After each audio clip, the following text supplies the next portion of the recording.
तो जब ब्राह्मण अपने मुखार विंद से वेद पाठी ब्राह्मण मंत्र बोलते हैं तो उस मूर्ति में वो प्राण।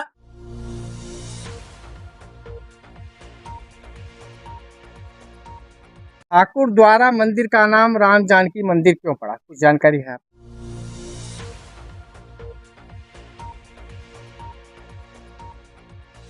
प्रधान जी मौके पर कलश यात्रा में शामिल थे। प्रधान जी से यह जानना चाहेंगे कि मंदिर के विकास कार्य के लिए आपका क्या योगदान।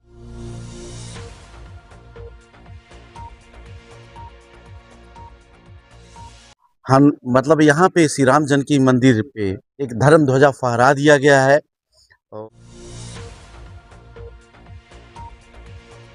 अपनी सहभागिता दर्ज करें। कल से राम कथा का कार्यक्रम है, आए यहाँ पर कथा का श्रवण पान करें और अपने जीवन को धन्य बनाएं।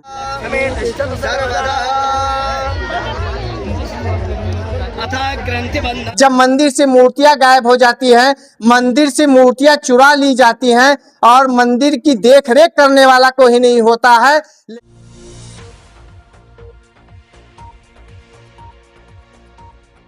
हमारे पंकज शास्त्री जी को कोट कोट धन्यवाद जी। जितना बड़ा इन्होंने काम किया है, समझ लिए पूरे क्षेत्रवासियों का सिर गर्व से ऊंचा हो गया।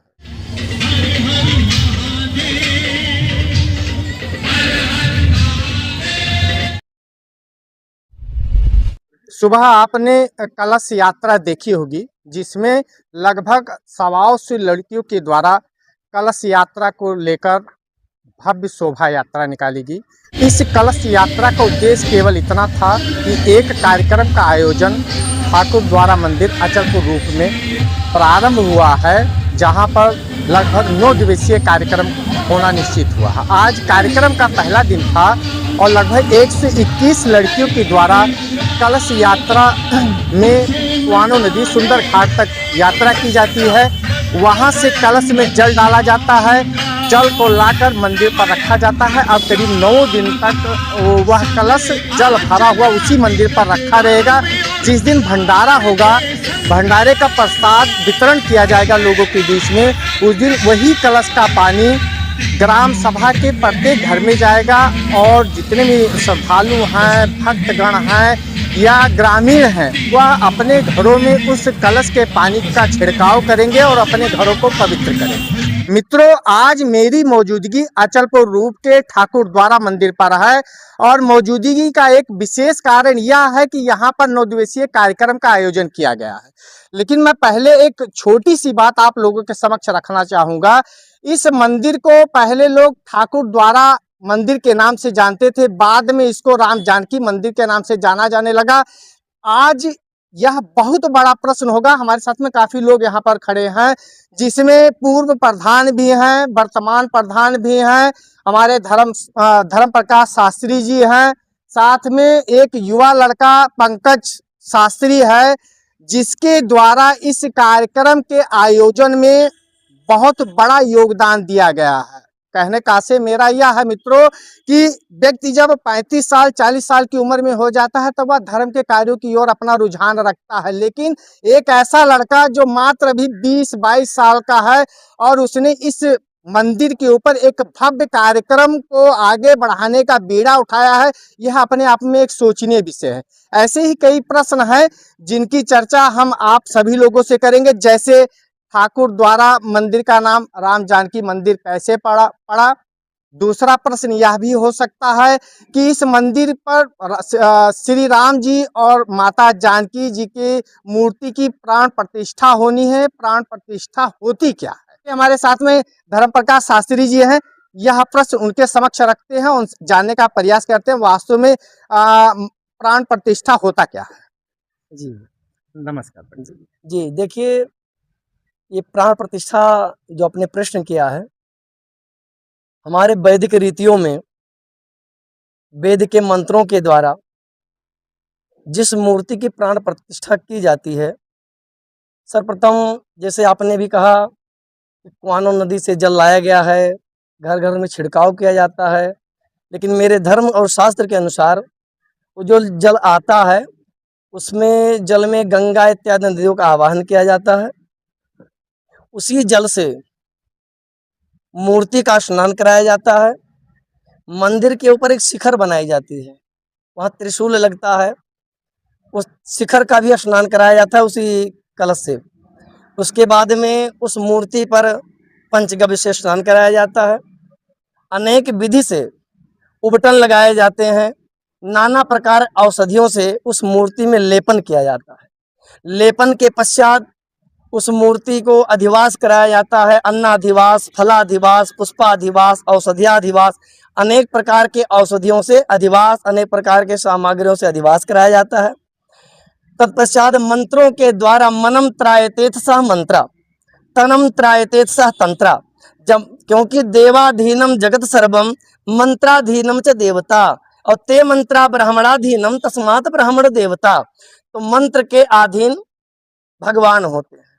तो जब ब्राह्मण अपने मुखारविंद से वेद पाठी ब्राह्मण मंत्र बोलते हैं तो उस मूर्ति में वो प्राण आ जाता है, और जब प्राण आ जाता है फिर उस मूर्ति को हम ले जा कर के नगर भ्रमण कराते हैं, और नगर भ्रमण कराने के बाद में प्राण आता है। जब अनेक मूर्तियों से 5 स्थान हो, 7 स्थान हो जो प्रतिष्ठित मंदिर होती हैं, उन्हीं मंदिरों पर ले जा कर के हम मिलन कराते हैं। मतलब मैं जैसे किसी गांव में जब रहना चाहते हैं तो हम चाहते हैं कि भाई लोगों से मिल लें तो आराम से रहेंगे मिलजुल करके। ऐसे हमारा इस शास्त्र का मंथन है कि जब हम किसी मूर्ति को प्रतिष्ठित करना चाहते हैं तो नगर में भ्रमण कराते हैं, अनेक मूर्तियों से मिलन कराते हैं। उसके बाद मूर्ति से स्पर्श कराते हैं, तो वो मूर्ति से मूर्ति मिलन कराने से हमारे धर्म का में कहा गया है कि इसमें प्राण की और प्रफुल्लता आ जाती है।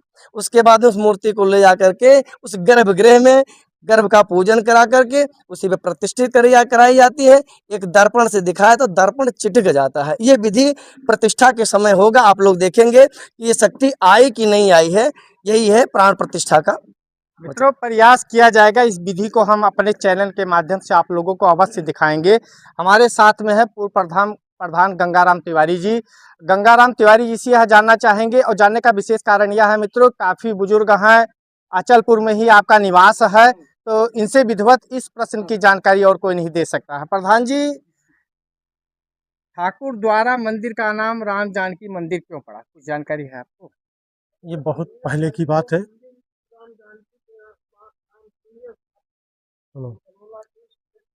सुना जैसे ये बहुत पहले की बात है। राम जानकी के नाम से मंदिर है, राम जानकी की मूर्ति भी थी, लेकिन जब से हम लोग होशियार हुए उसके पहले उस मूर्ति को अब कैसे टूटीपुर लोग गायब किए ये हम लोग नहीं जानते हैं। अच्छा, मूर्ति जो राम जानकी जी की मूर्ति, राम और जानकी जी की मूर्ति थी, उसको गायब कर दिया गया था। पहले राम जानकी जी की मूर्ति रखी गई थी। जब केवल ठाकुर जी बचे यहाँ तो ठाकुर जी का नाम पड़ा जी, ठीक। लेकिन अब भी कागज में लिखा पढ़ी में जी राम जानकी मंदिर लिखा है, राम जानकी मंदिर। अच्छा, तो कहने का आशय यह है मित्रों कि जो है राम जानकी मंदिर नाम पहले से ही था, बीच में मूर्तियां गायब की गई मंदिर से, कहने हो जाने के कारण केवल जब ठाकुर जी की मूर्ति बची तो ठाकुर द्वारा के नाम से मतलब मंदिर के संरक्षण के लिए कोई तैयार ना हुआ, मूर्तियां वहां की गायब होती हैं, तब जो है नाम में परिवर्तन होता है। हमारे साथ में वर्तमान प्रधान जी हैं। वर्तमान प्रधान जी मौके पर कलश यात्रा में शामिल थे। प्रधान जी से यह जानना चाहेंगे कि मंदिर के विकास कार्य के लिए आपका क्या योगदान रहा? आप मौजूदा समय में वर्तमान प्रधान। मंदिर के विकास कार्य के लिए हमने एक चैनल दिया है अपने तरफ से और इंटरलॉकिंग लगवा रहे हैं। हाँ, और जो है नल वल फिलहाल सही है, अगर सही नहीं होगा तो फिर से नल लगवा दिया जाएगा। मित्रों, प्रधान जी के द्वारा रास्ते का निर्माण कराया गया, चैनल का निर्माण कराया गया। मैं इसलिए इस बात को कहना चाह रहा हूं क्योंकि समय एक ऐसे दोराहे पर खड़ा है कि व्यक्ति अगर दान पुण्य करता है तो उसके अंदर कहीं ना कहीं एक श्रद्धा का भाव उत्पन्न होता है। और कहलवाने मेरा आशय यह है कि जो मेरी पीढ़ी है या जो मुझको सुन रहे हैं उनके अंदर भी मन के अंदर श्रद्धा भाव उत्पन्न हो, वो भी ऐसे धार्मिक क्रियाकलापों में बढ़ चढ़ कर हिस्सा ले, क्योंकि हमारा सनातन धर्म तभी डेवलप कर पाएगा जब हमारी आने वाली पीढ़ियां ये जानेगी कि हमारे पूर्वजों ने इस मंदिर के लिए या किसी भी मंदिर के लिए, किसी भी धर्म के कार्य के लिए कितना बलिदान दिया है। हमारे साथ में धर्म ध्वजाधारी के प्रदेश प्रभारी श्री रंजीत आजाद जी भी मौजूद हैं। रंजीत आजाद जी से छोटी सी चर्चा करते हैं आगामी चुनावों के बारे में, या मंदिर के विकास के बारे में, या जो 9 दिवसीय कार्यक्रम इस मंदिर के ऊपर चला उसके बारे में। आजाद जी नमस्कार। सर चश्मा आपका बड़ा गजब का है। धन्यवाद, थैंक यू। मंदिर पर 9 दिवसीय कार्यक्रम है, पहला दिन का कार्यक्रम सफल हुआ, उस बारे में क्या कहना चाहेंगे आप?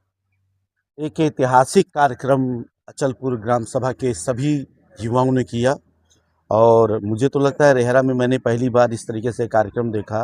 सैकड़ों पुरुष, स्त्रियां, बच्चे जो है सुंदर घाट गए, वहां से जल लेकर आए और बहुत बढ़िया कार्यक्रम था। और ये बात जो भी मेरे लायक होएगा ज़्यादा से ज़्यादा सपोर्ट करने का मैं करूँगा।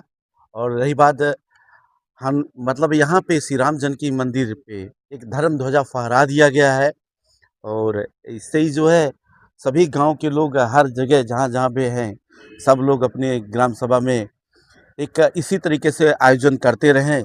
इसमें हिंदू समाज सभी लोग इकट्ठे होंगे, इसमें जात रूपी शैतान नहीं मतलब रहेगा। बिल्कुल बात आप सही कह रहे हैं कि जात रूपी शैतान नहीं रहेगा। इसी पर मुझे याद आ गया, आज की जो राजनीति चल रही है कहीं ना कहीं ये जात रूपी शैतान हावी है, हर व्यक्ति को तोड़ने में लगा हुआ। तो हम लोगों को इस चीज से बचना है, जात रूपी शैतान से बचना है। हमारे प्रदेश प्रभारी श्री रंजीत आजाद जी का यह कहना है, धर्म ध्वजाधारी का झंडा फहरा दिया गया है, लेकिन 9 दिन के अंदर हमारे आजाद जी किस प्रकार सहयोग करेंगे ये नहीं बताया। 9 दिन के अंदर लगातार 9 दिन हम सहयोग करेंगे। हमारी बात जो है महाराज जी लोगों से ऑलरेडी हो चुकी है। तीनों तन मन धन तीनों तरीके से हम सहयोग करेंगे। और हमारे महाराज जी जो मंदिर में स्टार्ट में तीनों महाराज जी जो निकले थे, तो इनसे हमारी बात हो चुकी थी ऑलरेडी कि मेरा 9 दिन लगातार मैं सहयोग करूंगा तन मन धन से। हमारे साथ में मित्रों पूर्व प्रधान श्री राधे रमन मिश्रा जी भी हैं, यंग हैं, बड़ी ही कम उम्र में आपने जो है प्रधानी का बीड़ा उठाया और 5 साल बड़े ही शान शौकत तरीके से जो है उसको निभाया। आज इनकी मौजूदगी यहाँ पर है, ठाकुर द्वारा मंदिर पर है। कलश यात्रा में भी आप थे, आपसे जानते हैं कैसा रहा आपका अनुभव? कलश यात्रा बड़ा भव्य था, काफ़ी लोग यहाँ उपस्थित हुए, नगरवासी, क्षेत्रवासी, हमारे ग्राम के सभी वासी, ज़्यादा से ज़्यादा संख्या में लोग उपस्थित थे और बड़ा ही ऐतिहासिक कार्यक्रम ये रहा। और हम आगे फिर आग्रह करते हैं, सभी से निवेदन करते हैं कि इस कार्यक्रम को सफल बनावें, फिर ऐसे ही अपनी सहभागिता दर्ज करें। कल से राम कथा का कार्यक्रम है, आएँ यहाँ पर कथा का श्रवण पान करें और अपने जीवन को धन्य बनाएं। ये 2 दिन का तो कार्यक्रम क्लियर हो गया, कल है, आज कलश यात्रा हुई, 3, 4, 5, 6, 7, 8 नहीं, प्रतिदिन राम कथा चलेगी। बीच में एक दिन मूर्ति का वो है 11 तारीख को जी। मूर्ति की मिलाई है, जी। तो उसमें भी एक भव्य शोभा यात्रा निकाली जाएगी, जिसमें ज़्यादा से ज़्यादा लोग आवें यहाँ और इस कार्यक्रम को सफल बनाएं। मित्रों, प्रधान जी का निवेदन है संपूर्ण क्षेत्रवासियों से, जो भी इस खबर को देख रहे हैं, हमारे प्रसारण को सुन रहे हैं, उनसे विनम्र निवेदन है कि इस कार्यक्रम में वो आवें और सहभागी। जाति का कीड़ा जो हमारे प्रदेश प्रभारी थे रंजीत आजाद जी थे, उन्होंने यह बात रखी है कि इस चीज से हमको बचना है। आगामी समय में जो है चुनावी बिगुल फूकने वाला है, तो विशेषकर हमें जात पात से दूर हटना है, सभी को एक साथ लेके चलना है। और उसकी शुरुआत यहाँ अचलपुर के मंदिर से हो रही है, जहाँ पर प्रयास यही करना है कि हर जाति हर धर्म के लोग यहाँ पर आवे, जुड़े और मंदिर के कार्य में बढ़ चढ़कर हिस्सा ले। मित्रों, मैं आप लोगों को आप प्रांगण दिखाना चाहूँगा जिसका निर्माण हुआ है, जहाँ पर श्री राम जी माता जानकी जी की मंदिर में मूर्ति की स्थापना होनी है। मैं छायाकार महोदय से कहूँगा अंदर आवे, और साथ में जो है माता भगवती जी की मूर्ति की स्थापना भी होनी है। यह वही प्रांगण है जहां पर माता भगवती जी की मूर्ति की स्थापना होनी है। मूर्ति आ चुकी है, अभी इनकी जो है प्राण प्रतिष्ठा का कार्यक्रम नहीं हुआ है। संभवतः यह 12वें या 13वें दिन कार्यक्रम होगा, जिस दिन मूर्तियों में प्राण प्रतिष्ठा जो है की जाएगी। यहाँ पर माता भगवती जी की मूर्ति की स्थापना होनी है, और बगल में यह जो प्रांगण है, मैं छायाकार से कहूंगा कि इधर आ जाएं। यह जो प्रांगण है बाहर से दिखा दे, यहाँ पर श्री राम और माता सीता जी की मूर्ति की स्थापना होनी है। यहाँ उनकी मूर्तियों में प्राण प्रतिष्ठा की जाएगी। फिलहाल बहुत ही भव्य और बड़ा ही विशाल, बहुत ही सुंदर यह प्रांगण है और इस प्रांगण का निर्माण जो क्षेत्र के लोग हैं, यहाँ के जो निवासी हैं, उनके सहयोग से किया गया है। एक अकेले व्यक्ति का यहाँ कोई कार्य नहीं था, संपूर्ण क्षेत्रवासियों के सहयोग के जरिए से ही इस मंदिर के प्रांगण का निर्माण हो पाया है। और मैं उस लड़के की फोटो आप लोगों को दिखाना चाहूंगा या मिलाना चाहूंगा जिस लड़के ने योगदान बहुत ज्यादा किया है। ये वही पंकज शास्त्री जी हैं जिनके अथक प्रयास से इस मंदिर का निर्माण कार्य हो पाया है। काफी दंश इस मंदिर ने झेले हैं। एक समय ऐसा भी आया था जब मंदिर से मूर्तियां गायब हो जाती हैं, मंदिर से मूर्तियां चुरा ली जाती हैं और मंदिर की देखरेख करने वाला कोई नहीं होता है। लेकिन बीते 10-15 सालों के बाद में एक युवा लड़का ऐसा निकलता है जो इस मंदिर के जीर्णोद्धार के लिए अपना तन मन धन सर्वस्व निछावर कर देता है। और आज इस लड़के की बदौलत यहाँ के अचलपुर रूप के, रहरा बाजार के, अगल बगल कस्बे के जितने भी गणमान्य लोग थे, सम्मानीय लोग थे, सब एकजुट होते हैं और यहाँ पर एक 9 दिवसीय कार्यक्रम का आयोजन करते हैं। मित्रों, कार्यक्रम या प्रसारण मेरा चलता रहेगा। हमारे साथ में जुड़ चुके हैं विनय कुमार पांडे जी। विनय कुमार पांडे जी से भी एक छोटी सी चर्चा करेंगे और चर्चा का मुख्य केंद्र यही होगा कि अभी हमारे धर्म ध्वजाधारी के प्रदेश प्रभारी श्री रंजीत आजाद जी के द्वारा यही कहा गया कि हमें जात पात से ऊपर उठ के काम करना है, जाति पात से हट के हमें काम करना है। तो विनय जी से यही प्रश्न है, आगामी चुनावों में जाति पात जो एक मुद्दा है, क्या रहेगा वो फैक्टर? विनय जी नमस्कार। सबसे पहले तो हमारे पंकज शास्त्री जी को कोट कोट धन्यवाद जी। जितना बड़ा इन्होंने काम किया है, समझ लिए पूरे क्षेत्रवासियों का सिर गर्व से ऊंचा हो गया है। और आज क्षेत्रवासियों ने अपना पावर दिखा भी दिया है। हजारों की भीड़ थी और सब सकुशल, मतलब ये नहीं कहा जा सकता इसमें कि किसी एक वर्ग विशेष रहा हो। पूरा क्षेत्र समझ लीजिए एकदम, आप देख ही रहे हैं देश का क्या माहौल है। अलग अलग क्षेत्र में सब अलग अलग तरीकों से बटे हुए हैं, लेकिन इस आयोजन में कहीं ना कोई जात पात दिखा, ना कहीं कुछ दिखा, ना किसी ने कोई मांग की कि हम मोटरसाइकिल से जाएंगे, गाड़ी से जाएंगे। सब माँ बहनें सब ट्रैक्टर से गईं, सब आईं और माहौल, मतलब गर्मी का माहौल आप देख ही रहे हैं, क्योंकि सब ने पूरा तन मन धन से सहयोग किया। और हमारे रिश्ते में काका लगते हैं, बहुत बड़ा 1 साल से बेचारे लगे हुए हैं तन मन धन से। इतनी कम उम्र में इतना बड़ा बीड़ा उठा लेना, ये कहाँ से इनके अंदर, मेरे तो समझ में नहीं आ रहा। जैसे आप इनके काका हैं तो थोड़ी सी जानकारी आप दीजिए। आप हमारे काका हैं। अच्छा, आप आपके काका है जी, लेकिन उम्र में आप बड़े हैं, तो थोड़ी सी जानकारी दीजिए। नहीं, जब इन्होंने बीड़ा उठाया था, चाबी इसकी लिया था और ठेकेदारी ले लिया था कि हम बनवाएंगे, हम भगवान का प्राण प्रतिष्ठा करेंगे, तो हम किसी को समझ लीजिए भरोसा नहीं था। लेकिन जब इन्होंने काम शुरू किया तो सबको भरोसा हो गया कि अब ये मंदिर का छत पड़ेगा और प्राण प्रतिष्ठा होगी। फिर धीरे धीरे सबका सहयोग भी इनको मिला, क्षेत्रवासियों का सहयोग मिला और आज भव्य 9 दिन का पूजन पाठन इन्हीं के सहयोग से हो रहा है और क्षेत्रवासियों में इनकी जय जयकार होगी। आने वाला इतिहास याद रखेगा पंकज शास्त्री। मित्रों, आप विनय कुमार पांडे जी थे। आप किसी पहचान के मोहताज नहीं, आप ही के द्वारा जो है छांगुर बाबा, जो एक बहुत ही दुष्ट प्रवृत्ति का व्यक्ति का जेल में भिजवाने का कार्य आपके द्वारा किया गया था। तो मैं यही कहना चाहूंगा मित्रों कि कोई भी धर्म हो, चाहे जो भी धर्म हो, आप अपने अपने धर्मों के लिए दिल से काम करें, प्रकृति आपको आगे बढ़ाने का काम करेगी मित्रों। और ज्यादा कुछ तो नहीं, बस मेरा निवेदन आपसे इतना है कि इस कार्यक्रम को सफल बनाने के लिए आप भारतद्वाज न्यूज की खबरों